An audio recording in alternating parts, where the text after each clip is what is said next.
It's almost that time. Does this music not make you feel like it's a... You say that every time. It's big time. You say that every time. But this one really feels big. The music fits the billing. It's a big day. It's a big weekend. I'm Grant Salzman. He's Brennan Schaefer. And look, he's in person. Look at him. Yeah, look how handsome he is. Whatever. Wave to the camera. What's going on, everybody? Are we with on the nice camera? Missouri hat? I just see fish in the background. Well, we're on the camera. All right, I believe you. On my end, I can see. Grant, us. This is the biggest game ever in the Mizzou fans' lives. Ever. Just ask the Barstool guy. They've never played a bigger game ever. Oh, but they did play a national semifinal. Yeah, but they lost that game. Oh, so that takes away yes. How big it is? Just ask Brandon Walker. They also were probably a win against LSU, maybe away from making a college football playoff. Yeah, but like that's retroactively we found that out. We didn't know Mizzou would win the rest. But of they their were games. 5-0 then. No, I know that game felt pretty large. Yeah, Alabama's a bigger brand. Oh, I agree with you. Than LSU, and like the part of it that I do agree with is this is a massive game in part because of the brand that is Alabama. Like think about these last 3 years, and I get there's this contention of if you're a Mizzou fan, why do you care so much about the SEC not respecting you or not getting the national respect or what other fan bases think of you? Why do you care? I think that's generally a fair critique because this game is going to be played. For all the arguing that we can do online and debating of who's going to win and how big of a game is it, they're going to play the game and then we'll get to find out the implications of it. We'll get to find out, how important did it end up being to the remainder of Mizzou's season? Can Mizzou's pass defense hold up against Alabama's great passing offense? Can Alabama stop Mizzou's run game? All these things that we can argue about, and I think this and they think that, we're going to find out the answer. So there's really no point in getting that fired up about these like debates going into the game. But it's massive because it's Alabama and you're 26-5 over the last 3 seasons. And when you look at the games you've won, you haven't won this game. This is certainly the biggest game of the Eli Drinkwitz era. I don't think there is any question about that. And I know what you said. Well, what about LSU? I feel I like agree with you. I agree with you 100%. And going into that game, like frankly, LSU, I think we even kind of knew wasn't probably playoff caliber that year because of their defense. Even with Jaden Daniels, it was like they're going to lose some games because of their defense. They almost lost to us because of their defense. They already had 2 losses too going into that. Right. And so that's where it's a little bit different. I don't know what their ranking was, but it wasn't 8th in the country. No, it was high. Yeah, but because they were good. Alabama's 8th in the country. Yeah. They're a playoff team. If they go on their path, they're standing in our way to become a playoff team. And it's Alabama. Rooster from Birmingham goes, LOL, Brandon Walker knows more about Mizzou than Mizzou fans. What a clown. I wish I was streaming. We were streaming this on my Twitter account because I want people to see this conversation. That was something else yesterday for people who didn't see it. Brandon Walker is, a big name podcaster with Barstool. He talks about Mizzou a lot, and he's smart. He knows he's football. a good. I don't follow him or anything, but I generally enjoyed his commentary on college football. I think he's a Mississippi State fan. But basically, I guess their podcast is called Unnecessary Roughness, and his quote that came from their podcast Twitter timeline said, "If you're an Alabama fan, this isn't the biggest game of the month. If you're a Missouri fan, this is the biggest game of your life." And I was like, kind of true about the Alabama thing. I think that's fair. Alabama's got a lot of teams that, maybe carry a little bit more cachet than Mizzou that they'll probably play. I haven't looked at their schedule. If you're a Missouri fan, biggest game of your life. I mean, I was in Atlanta for 2013 SEC championship. And so what I think happened with all this is Brandon Walker thought, I'm going to give Mizzou some love because he picked Mizzou to win the game. He said he thinks Eli Drinkwitz and his Tigers get their program's signature win this weekend over Alabama. It would be a signature win. 100%. We're kind of, picking nits here, but it's not the biggest game of my life. That was probably the Auburn game. And then people were chiming in, what about Armageddon in 2007? Number 1, number 2 basically is what it ended up being. People would still say that's bigger than this. Yeah, and that's part of it because of the rivalry, right? But beating Kansas in football doesn't announce you as, I think now, everything that happens here forward, some old heads may not like this, but it's bigger than anything that happened before because it's the SEC. Mm-hmm. The SEC is bigger than what the Big 8 was and the Big 12 was back in those days. And Missouri as a program is elevated to a place that they can access the top of college football in a way that they really couldn't. Somebody's going to comment with a year that they were able to, or they were almost able to in the Big 8 or the Big 12. But they're in this, and there's more access to the playoff, 12-team playoff. So like that's from that perspective, I'm going to err on the side of the now. And I also think that Eli Drinkwitz will bring this program to a place it's never been. Like it becomes one of those destinational, one of those top 20 perennial programs. It's not up and down. It's not, you can go 8-4, but then you're going to pop a 10-2, and then you're back down to 7-5. It's going to become more than that. I think he will lead Missouri to that. To announce yourself as part of that, I think this game is a big part of that conversation. Here's why I'll say Brendan Walker is wrong, and I'll agree with you. I don't think that he was trying to attack Mizzou fans. I think he was trying to give Mizzou their credit. He thinks they're going to win. But I think he was also trying to say something that would be a good clip, and saying that is a good clip. That this is just another game for Alabama. For Mizzou fans, it's the biggest game of a lifetime. This is everything. It is everything. I'm not disagreeing with that. He's almost completely right with everything he said. The problem is why Mizzou fans were responding and saying it's a backhanded compliment. I'm a pretty young guy. I'm 22. I just graduated from Mizzou this May. Mizzou has played 2 games that you can't argue are bigger than this game in my lifetime. And they've lost both. But I'm not cherry picking here. I'm not going, well, my dad saw a game in 1982 when he was 12 years old that was bigger than this, because that's 40 something years ago. In 2007, they played a game against Oklahoma that was a national championship semifinal, and they lost. In 2013, they played a game against Auburn that was a national championship semifinal, and they lost. Yes, they lost both those games. Yes, they did not get to play in the BCS National Championship in either case. But if they win both, especially in 2007, 2013, it was like, oh, we need things to go our way. I disagree. No, but listen. Go ahead. By the time 2013 was played, it was the night game. Yeah. Yes, you're correct. Things had gone enough of their way. They would have been in the playoff for sure, or in the national championship for sure. 2007, no matter what happened, they were number one. They were number one. If they win that game, they're in the BCS National Championship. Here's the problem with that. They weren't as good as that Oklahoma team. They didn't have a chance in that game. I agree. And so that's why part of Brandon Walker's argument was like, you have a chance this year to do all these things. They were favored against Auburn going into the game. They were the favorite. That's why it's very relevant. I didn't remember that, but I certainly went in thinking we could win. They were the favorite. Oklahoma, I think they were 2.5 point favorites. Do we know what the spread was in the I don't. 2007? I'm sure there's a way to find out. But I guarantee you Oklahoma was favored despite Mizzou being number one. They were probably at least maybe even a larger favorite. So like watching that game, I was like, oh, we could do it. And it was like, watching that game, you're like, no, we can't. But still, you played in 2, even if I know you played in 2 semifinal games, basically. Even if Mizzou was there this year and didn't have a chance, you would still put it up there. Like if they were playing Ohio State and 9-point underdogs, you'd still say we're in the semifinal. You know what I mean? Like they played 2 semifinals.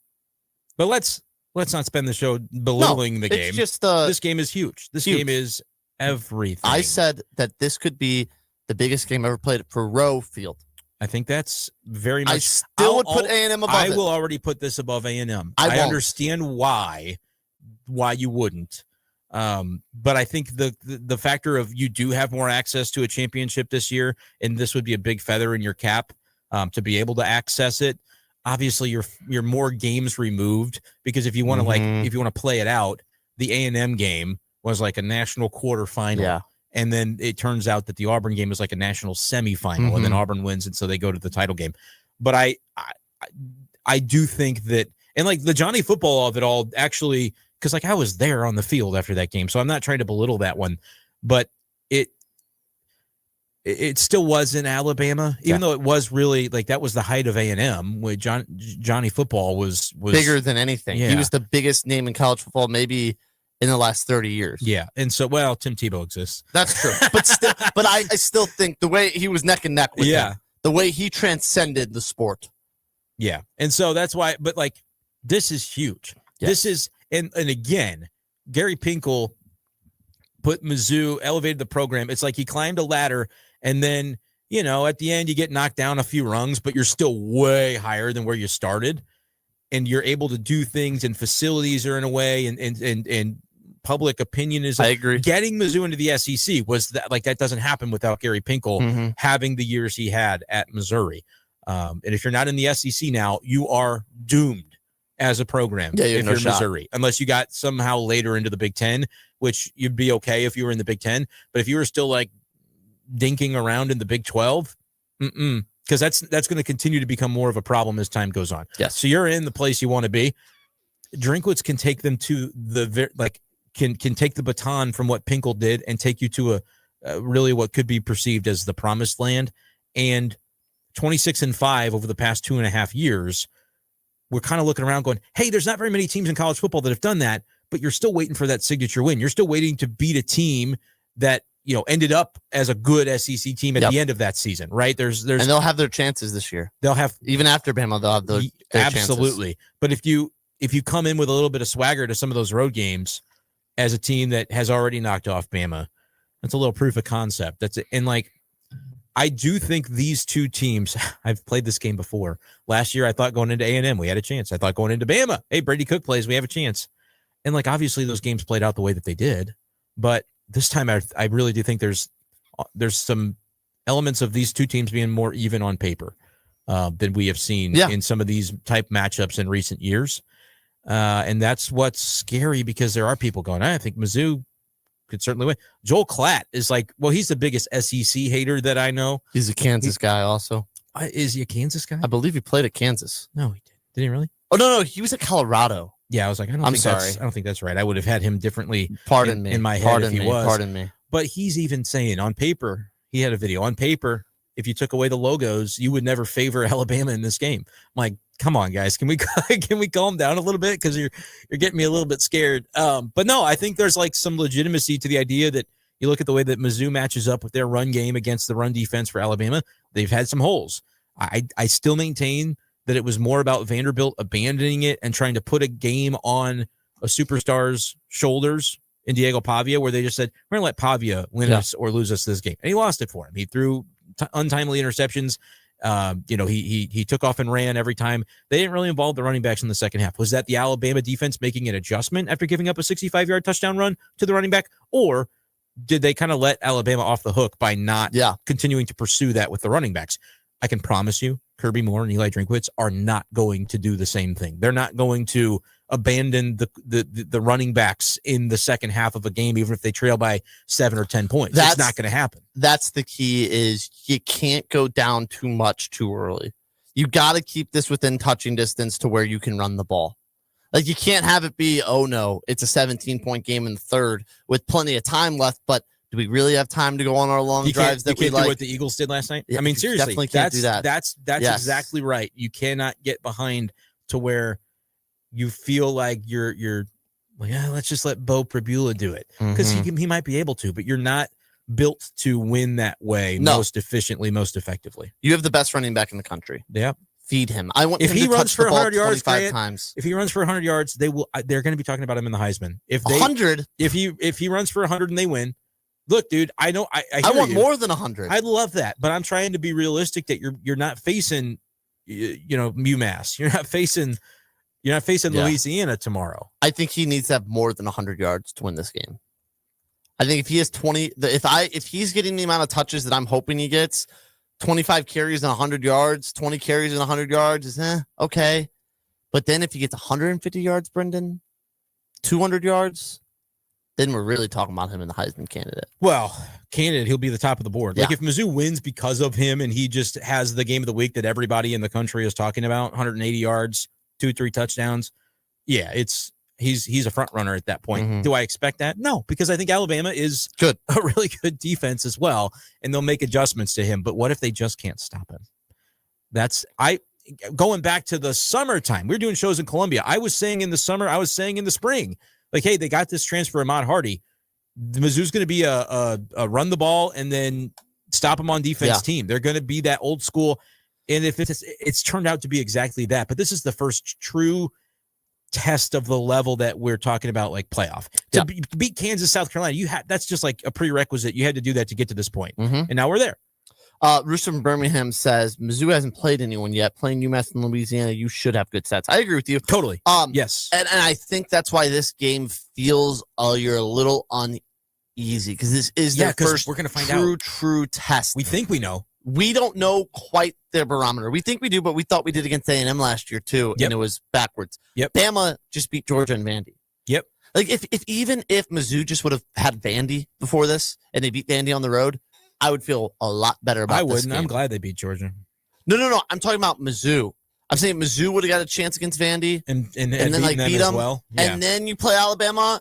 this is your this is true first road marker. It's not a road game, but it's certainly a benchmark. A benchmark. Like, where are you? Yes. We think we know because your stats are great. You've beaten the you've covered the spread against not good against teams. South Carolina, but that spread was too high. Yeah. You've handled your business against those two solid teams, but you haven't played a team like this one. No. And so we think we know what you're made of. We think we know about your intestinal fortitude. We think we know your competitive mettle, but we don't get to find out until it goes from like a 5 up to a 9.5. And that's where we're going to, it's really a 10. Yeah. I don't have to belittle it at all, but it's like, that's what's crazy about this. And it starts at 11 a.m. By the time we finish this show, it's 24 hours away. I got to get in the car. It's a kick the sheets day for me tomorrow. I'm getting up at 5 a.m. Are you driving from here tomorrow morning, or are you getting?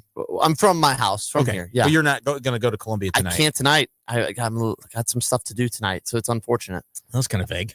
I'm announcing a high school football game. Very cool. Where at? Lindbergh Fox. Nice, should dude. be enthralling, but it's one of those. Do I want to leave and not get there till 12:30ish on I-70 with the construction? Get your sleep after. Get your sleep after doing a high school game at night. I'll be jazzed up at 5 a.m. Yeah. I'll be fine. I think I'm gonna. I'll have the adrenaline. Just on the phone with my dad on the way in here, and I'm like, I think I'll pick you up in Wentzville about 6:30, and we'll because that'll give it allow for 2 hours to get there. 8:30. Get over there. If SEC Nation, all the stuff going on. Say hi to the fellas over there at SEC Nation. You're good friends. And the deal is we're close. They're putting it a lot closer to the stadium this time because of the kick time. Cool. Science says, I'm sorry, gentlemen. I think the secondary lets us down. Bama wins, not the end of the road, but a marker. I agree with that. If that happens, where would you say I didn't want to bring this up, but since we had a chat that brought it up, if they lose, what is a reasonable point margin loss, way to lose, where you're like, okay, that sucks. Now let's just go. Let's go 5-1 the next 6. Yeah, that's so hard. And we're in the playoffs. Like, if they lose 31-21, will you say this team's not good? Will you say they're not good enough to make the playoffs? They're good, but they're probably not great if they get beat by double digits against Alabama. 34-28 or 31-28. You could give me any score in a loss. A closer loss, I would say, you know what? They're good enough, but the fact that their schedule is so backloaded with road games, they probably don't get over the hump. If they lose this game, I don't think they make the playoffs if they lose this game. But at the beginning of the year, I predicted them to lose this game and that they would still go 11-1. But the way things have shaken out, Vanderbilt's better. Oklahoma's better than we thought. Auburn is. Auburn's going to beat. Well, I'm not going to tell you that yet. We got to make our picks. But Auburn could beat Georgia. If they lose this game, I think then you drop one to Bama or Vandy. I think you win one, but you drop one, and then you probably lose to Oklahoma on the road, and you're 9-3. Still a very good season. I think the most likely record is 9-3 if they lose tomorrow. I would agree with that. Is 10-2 still possible? Certainly, 100%. But it's like you can't slip up against A&M. A&M, I'll have to look at their schedule. Well, what I was going to say is, will they be ranked higher than Bama is when they come to town? It's very possible that they will be. They're 5 right now. Yeah. So I just have to look at their upcoming schedule. I don't think they're better than Alabama, but I don't think they've got losses on the schedule before they play us. I hope they're number 1 in the damn country. That'd be awesome. They host Florida tomorrow. Sneaky, but it's at home. It's at home at Arkansas. Kind of a rivalry. I think they've got a trophy on the line for that one. Wait. Is it at Arkansas or at Arkansas? At Jerry World? It's at Fayetteville this year. They do, but I think this one, this is in Fayetteville. This one's not a neutral for that. Which bodes. It depends. Does Tennessee beat Arkansas tomorrow by 30? And then the Arkansas fans are like, this Petrino thing. We thought maybe, but no. Or does Arkansas take it down to the wire and then people are revved up to host a top 5 A&M? At LSU, I do think A&M. They probably lose. I actually have got the Aggies. I think LSU is not as good as the number next to their name would indicate. Okay, so we'll say worst case they're 2-1. Worst case they've got one loss coming in. Maybe not worst case, but most likely they at most it's one loss. And they're still a top 10 team, I think, at that point. You know what I mean? Depends when they lose it. But I do think that'll still keep them in the top 10, and maybe Missouri's in the top 10. We'll see. Science says Mizzou beats Oklahoma. I think it's very possible. Oklahoma is another one of those teams that I recognize is very, very good, kind of like LSU, but I think they're not as infallible as the number by their name would indicate. That's the way that I would phrase that. So I do think Oklahoma beats Texas because I don't think very much of Texas. I don't care that if Mateer plays or not. I don't think Texas wins that game tomorrow. I have a few keys to this game. Give me some keys, and then we're gonna do our picks too. Run. Yep. Run. PA boot. Run. Give it to Ahmad Hardy. Run. Feed and him. The boot was a key thing you said too, because like the play actions, the things that Kirby Moore does, safe, easy throws. Get Bo into the game. Get Marquise Johnson behind the secondary after the 15th run and a half. There will be a moment where they do, but I want, when you don't run, I want it to be 7-yard completions. Yes. Give me throws. Get him into the game. No penalties. You can't get behind the sticks in this game. You can't get the holding calls. You can't get the first and 20s. No offensive penalties, but even more so, no defensive penalties. I'm fine with a couple DPIs if they're necessary. Okay. But like, you can't do stupid defensive penalties. No, yes. A defensive holding that's not part of the play on 3rd and 12. Yeah. You got to get off the field. But I'd rather the 15-yard penalty than the 80-yard touchdown. Yeah, I agree. But not a single damn taunt. Not a single. As Cam Jansen's fired up. He's fired up. I'm going to text him. He texted me during the, which game was it? He texted me during the South Carolina game. The Kansas game. I'll have to look back. And he said, "Hi." And like, of course, I'm up in the Tiger deck. You're on the damn playing surface down there. Yeah. It's pretty fun. And I can't do that. I need to be able to cheer. You know what I mean? It's hard. It's the one team that I need to do that. Like Mizzou basketball, the first time Border War was back at Mizzou Arena, I got a press pass because I was like, I'm not going to buy the tickets because I wasn't really sure that year we were, and we did we got 50. popped. Yeah. But like I would rather that than nothing. But now that I have season tickets, I'm like, I'm not going to. Yeah. Science says after tomorrow, A&M is our toughest game. That's so tough because it's at home, but it's probably the best opponent. Yeah. I think so too. I think it's the best opponent, but our toughest game is Oklahoma. I think so. So to finish that, it has to be. I'm not going to say the secondary has to just shut them down because they're not. They're going to have some big plays. It just has to be. There has to be a pass rush. Yeah, you have to make Ty Simpson uncomfortable because if you give him 4 or 5 seconds to throw, he's going to pick you apart. Get him out quick. The front 7 has to be involved in this game because Bama theoretically could take out the front 7 completely if they're just throwing bombs and the second guys are just getting wide open in the secondary. Zion Young, Damon Wilson, they have to make an impact. Only make your secondary cover for 2.5 seconds. Yeah, the pass rush has to get home. Yes. I think you got to put him on his ass a little bit, but I don't. Yes. But even if you're just tipping a ball or him, you got to hit him. You got to make him uncomfortable. But even there is value as well into getting in his face and forcing a misfire, right? Because we saw that a couple times where you go, wow, Jalen Daniels, you missed that. Lenora Sellers, you missed that wide open touchdown. But you also got to recognize that they might be hearing the footsteps sometimes. If you light them up early and maybe it's within that grace period after the ball's away, is it roughing? Is it not? Even if they throw the roughing and place and time. But if it's early on 1st and 10 from the 20 and you light them up, got a lick, and maybe the ref throws not it on 3rd down. No. But if the ref throws it and you get 15, then it's okay. Then it's like, all right, I'll agree with that sentiment unless it's 3rd down. Nothing chaps my khakis more than not being off the field when you need to be off the field because you can overcome some of that.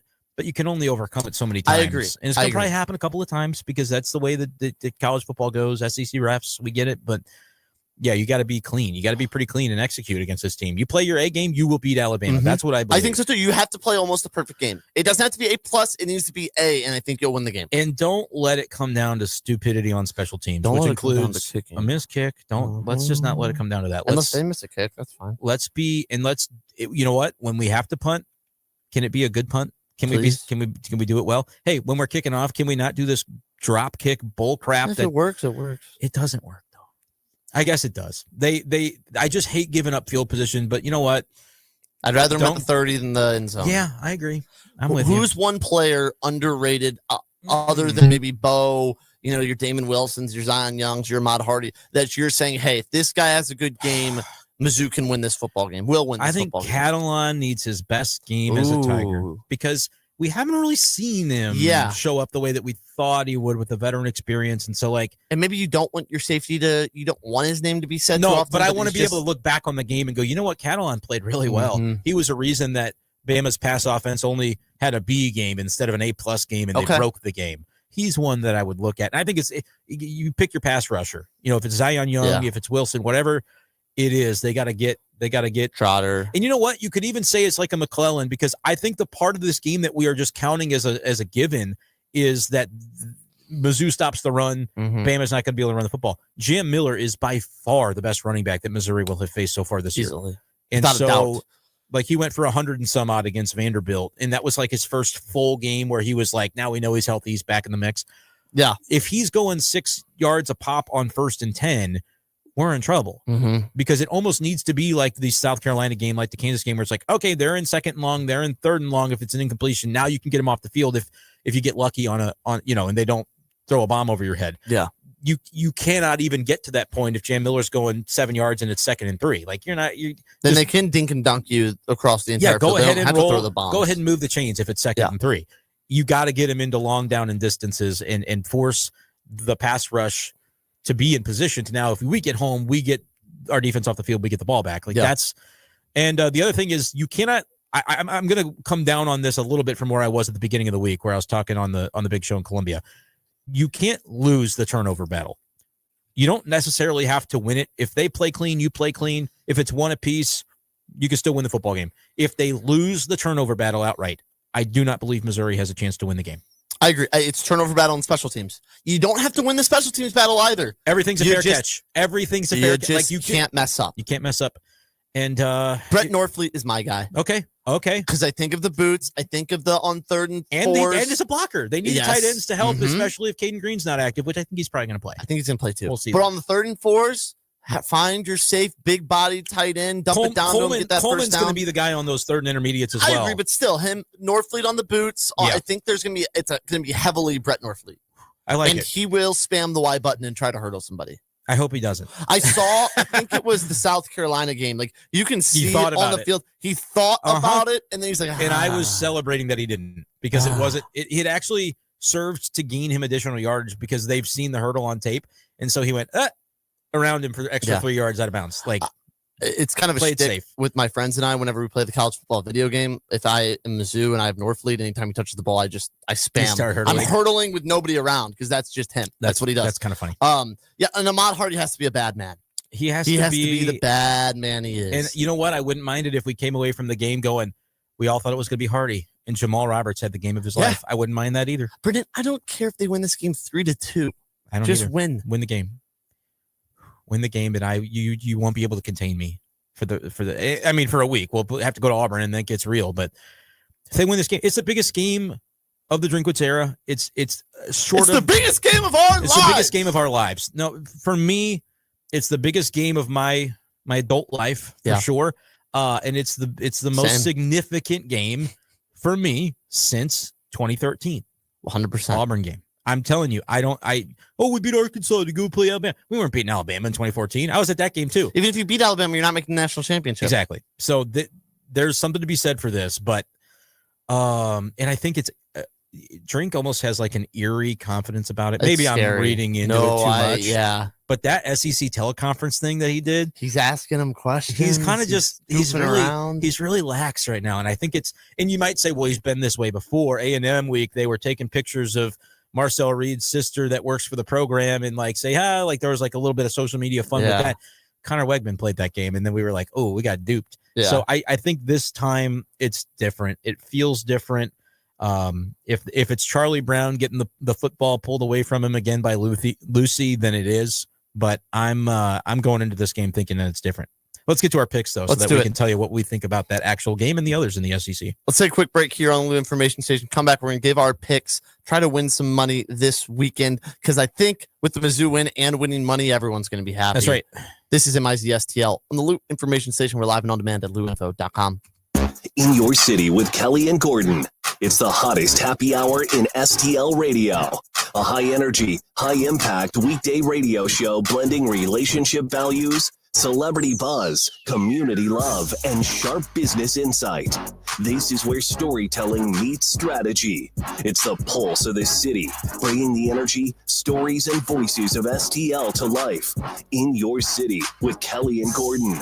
Weekday afternoons at 4, only on the Lou Information Station. This is Mizzou wide receiver Kevin Coleman Jr. And I'm Mizzou linebacker Josiah Trotter. When we hit the field, we have each other's back. And off the field, we got James Carlton, State Farm covering us. Thanks, fellas. Nothing beats college football season, and nothing beats saving money. Just by getting a quote from our office and mentioning Mizzou, we'll make a donation to support Mizzou's will to win push on your behalf. No strings attached. So you're supporting the team just by checking your rates. Doesn't get any easier than that. It's so easy. Check them out online at cartoninsurance.net. MIZZOU. This is the gateway for those who seek more. This is about me and my legacy. A vision of greatness yet to come. I will not rest until I have taken everything. Step through this gateway and live this wrestle dream. An AEW pay-per-view event. Live Saturday, October 18th from Chaffetz Arena in St. Louis. Tickets on sale now at AEWTIX.com. BlueInfo.com news headlines. Brought to you by Brown and Crouppen. 222-2222. With your LouInfo.com news, I'm Jared Cervello. The sheriff of St. Louis now under house arrest after new federal charges. U.S. Justice Department unsealed an indictment against Sheriff Alfred Montgomery Thursday, accusing him of tampering with evidence and retaliating against witnesses. Federal prosecutors say Montgomery was heard in a recorded phone conversation admitting to demoting a lieutenant because he believed they were involved in a case against him. In a since-deleted post on social media, Montgomery indicated he was being held against his will. St. Louis police say two sisters found dead after a house fire this past summer were murdered. Authorities believe 81-year-old Sherry LaRose and 66-year-old Elizabeth Pfaff were killed before the fire in the 3500 block of Kingsland Court. Banana Ball will return to St. Louis in 2026. Busch Stadium announcing it's one of the stops for the 2026 Banana Ball Championship League. The Savannah Bananas will take on the Loco Beach Coconuts in August. I'm Jared Cervello reporting. Now, LouInfo.com weather. Presented by STL Sports Central.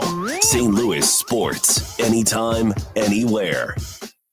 Here's your LouInfo.com weather update. Our weekend looks really good. High pressure building in from the south. We do have a slim chance of shower today. Afternoon high in the upper 70s, and then some lingering cloud cover overnight, upper 50s, and then we're in the upper 70s on Saturday. Looks like a really nice day. Lots of sunshine. Clear Saturday night, low 80s and sunny on Sunday. I'm meteorologist Steve Hamilton for the Lou Information Station, streaming 24/7 at LouInfo.com.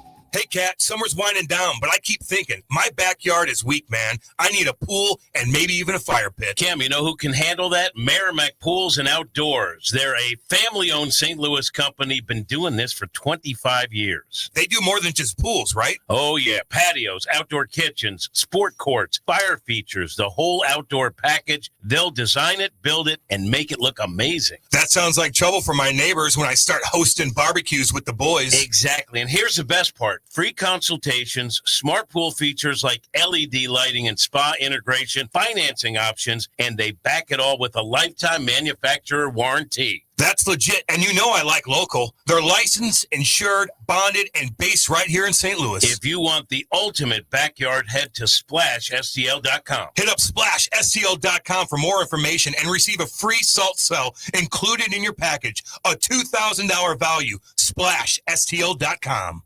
Listen up, fellow timeshare owners. If you're a timeshare owner and you want out at all costs, you're done, frustrated, tired of wasting money, you don't use the darn thing. Get out now. Hire the best Bulldog timeshare cancellation team in the business. Their in-house legal team, headed by a timeshare cancellation lawyer, can help you fight the biggest and baddest companies out there that sell timeshare. At some point, you were using your timeshare, but now you're not, and you're tired of wasting money. Before you go to the poorhouse, call right now and learn how you can stop the maintenance fees and put more money back in your pocket. Their services cost you a lot less than you think, and you'll save a lot of money over time. Call the Timeshare Exit Hotline now. It's a free consultation. 800-824-5131. 800-824-5131. 800 800-824-5131. That's 800-824-5131.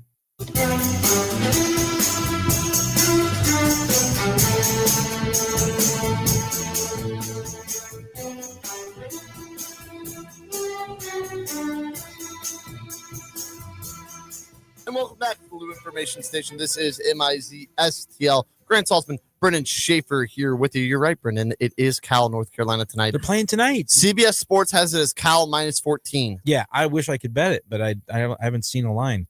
I'll look later. We're going to give our picks first. Brendan, why don't you talk us through what happened last week? I got my ass kicked. Yeah. I went 2-11 to lose 9 units. You went 6-7 to lose 1 unit. I gave back almost all my money for the season. No harm, no foul from me. Yeah, I'm plus 4 units on the year. For our listeners, you're minus 11. So you still got a ways to go. I'm gonna claw back. Oh yeah, I'm not gonna start with Mizzou, Alabama. We'll save that for last for our SEC game. So how we do it? We're gonna pick all the SEC games and then 5 additional picks. Let's start with the most uncompelling game for an SEC team. It's Ole Miss minus 31.5 against Washington State. You hear Lane Kiffin say, like, top ranked team in the Pac-12 and top ranked team in the SEC. He's funny. Goodness. I'll go Washington State plus 31.5. Plus 31.5 is a huge number, but they did lose to Washington by 35. I think Ole Miss is a leg up on Washington's offense. That was a home game for Wash State. I'll take Ole Miss. That's fine. I don't like the number. They're probably going to win by 31. Yep. Flip that off, and I'm telling you, but that's what I'll do. I'll take Ole Miss against you there. Okay, up next, the Red River rivalry, Oklahoma. It was Texas -1. Then some news came out that John Mateer is going to attempt to play. You see that from Thamel? It's like he's going to attempt to consider thinking about walking onto the field under the guys that he may play, but he also may not be ready to play. I was like, why are we tweeting? He ain't playing. Oklahoma -1.5. I'm going to take Texas plus 1.5. Good, because I'm taking Oklahoma. This is maybe my most confident pick of the week in the SEC. I do actually think Mateer's playing. That's why the spread is what it is. All right. That's fine. Arkansas at Tennessee. This game minus down. 12.5. Tennessee. By the way, the over-under, 68.5. Oh, yeah, and I will have a wager on that later. Are you ready? Okay, I'll defer to you and see what you think. Tennessee minus 12.5. Arkansas sucks. They'll score, but they stink. Yeah, it kind of feels like Notre Dame game where it's like, all right, they're starting, and then they like completely fizzle. Mm-hmm. It's at Tennessee. It's at Neyland. Mm-hmm. I would have liked it better at 13.5 for the Hogs, but I'm going to at 12.5. I say Tennessee wins by about 13. So give me the Vols. I like that. Florida at Texas A&M. A&M is a 7.5. Still 7.5. Okay. Favorite. What do you got?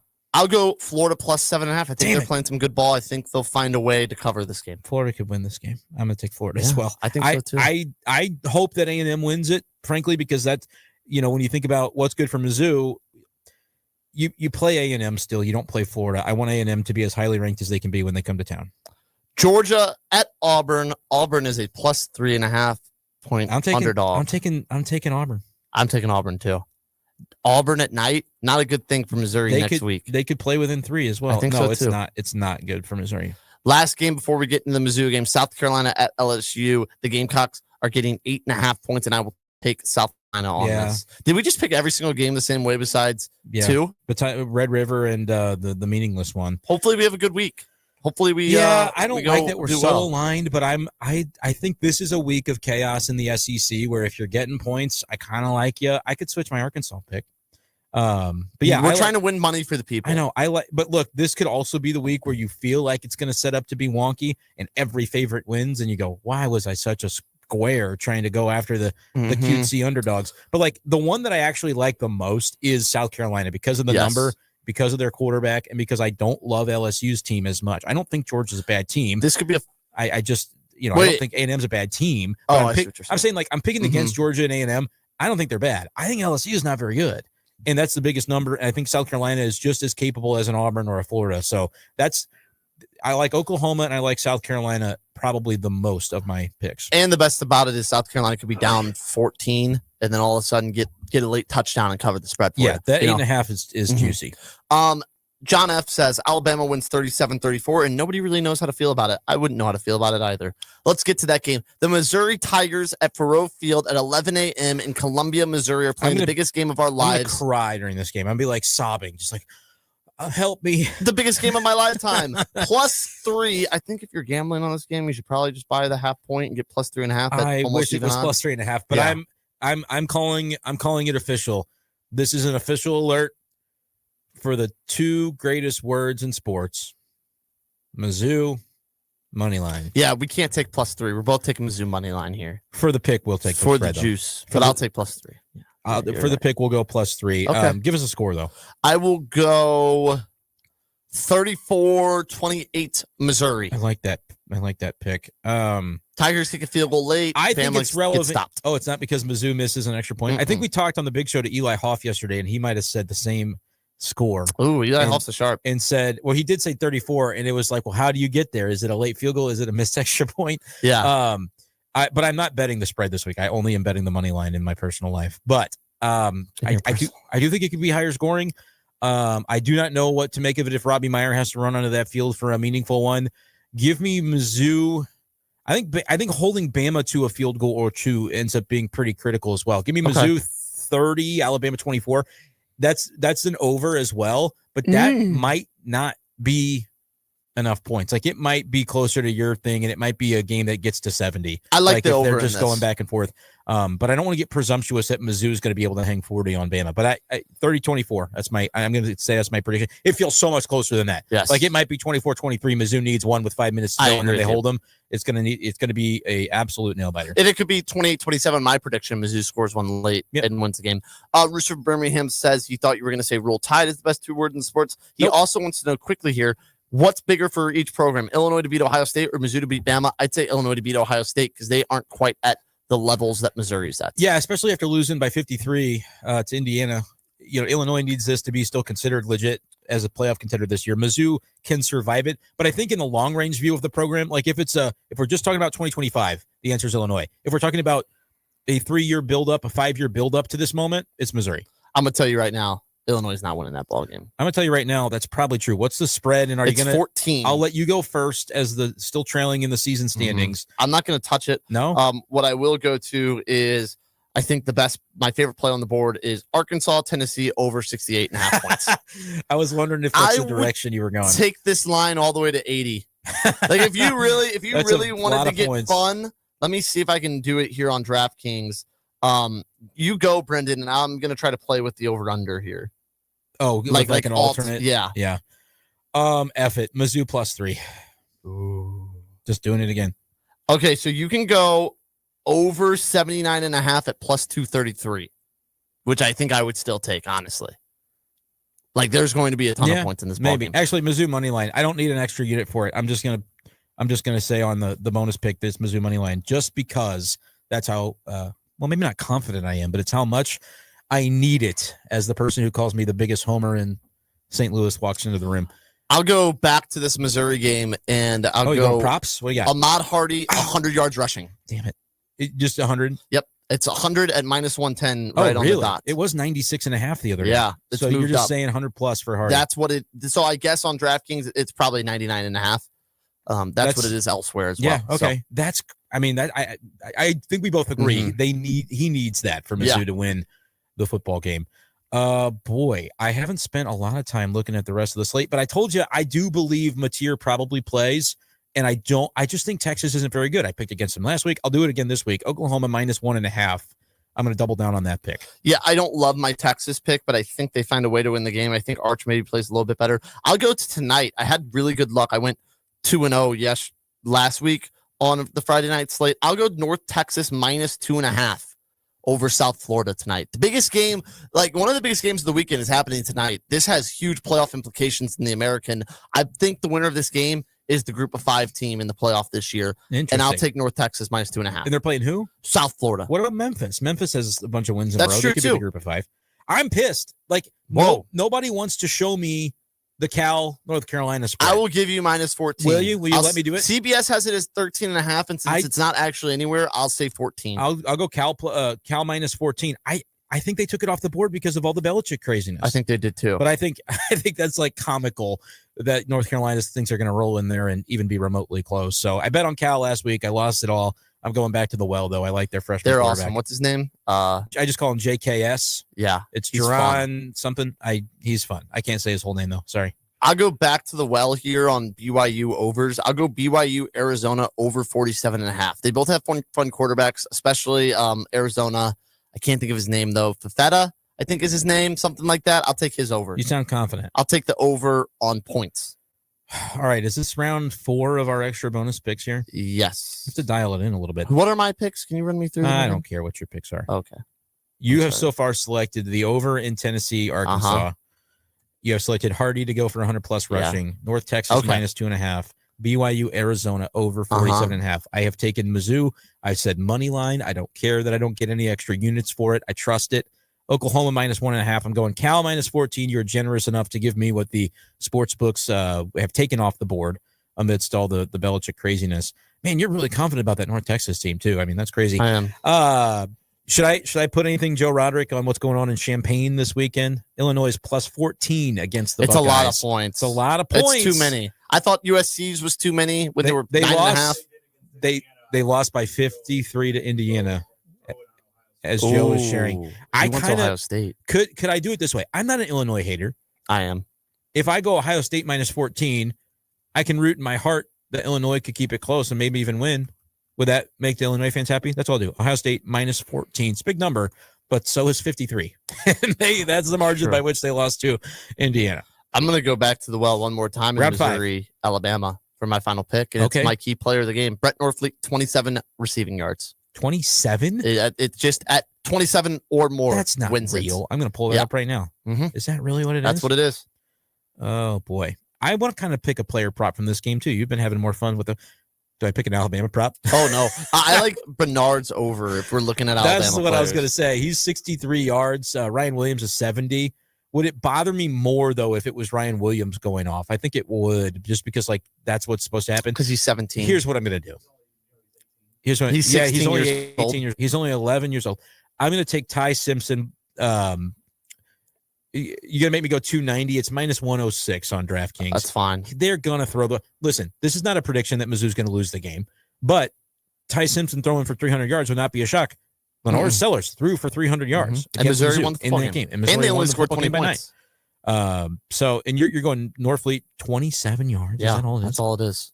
That seems crazy to me. I would actually like that prop as well.